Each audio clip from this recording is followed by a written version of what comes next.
तो नमस्कार दोस्तों, कैसे हैं आप सब। देखिए दोस्तों, पवन सिंह का एक और गाने का पोस्टर छूट चुका है। लग रहा है कि पवन सिंह सावन के पहले वाले मूड में जैसे थे वैसे ही मूड में इस समय भी आ चुके हैं। जी हाँ दोस्तों, देखिए क्या है कि पवन सिंह का कलकतिया राजा जो कि यसी फिल्म से ये गाना आएगा और अभी तारीख नहीं है, कमिंग सून में है गाना कि किस दिन आएगा ये अभी कोई अता पता नहीं है। लेकिन पोस्टर एक अलग लेवल का छोड़ा गया है और अलग तरीके से छोड़ा गया है। मज़ा ही आ जा रहा है देखकर। लग रहा है कि कितने बड़े लेवल का गाना है।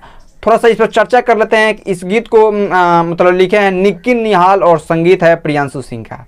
और फीचरिंग की देखिए दिमाग पर से उतर रहा है फीचरिंग कौन कर रहे हैं, लेकिन पवन सिंह इसमें है, पावर स्टार पवन सिंह। और देखिए ये यसी फिल्म से आ रहा है, मतलब कि अब गाना आए हुए 3-4 दिन तो हो गया है, धनिया ये जान। तो लग रहा है कि ये गाना कल लग रहा है कि कल या परसों इसका टीजर भी आ सकता है और गाना जल्द से जल्द रिलीज होगा और हम लोगों के बीच होगा। मतलब कि क्या ही बोले, पवन सिंह के अपने मूड में लग रहा है कि दोबारा लौट आए हैं। लेकिन मैं यही उम्मीद कर सकता हूं कि उसी मूड में लौटें और हम लोगों को एकदम एंजॉय पे एंजॉय कराते जाएं। और गाना देखिए किस तारीख को आ रहा है, मैं आप लोगों के लिए ज़रूर लेकर आऊँगा उसका भी अपडेट। और गाना जब आएगा तो भैया हम तो अपडेट लेकर आएंगे ही, क्योंकि भक्त है पवन सिंह के और मज़ा आएगा देखकर। और गाना कुछ अलग किस्म का लग रहा है तो कहीं ना कहीं अच्छा ही लगेगा। हाँ, मिलेंगे अगले वीडियो में, तब तक के लिए धन्यवाद।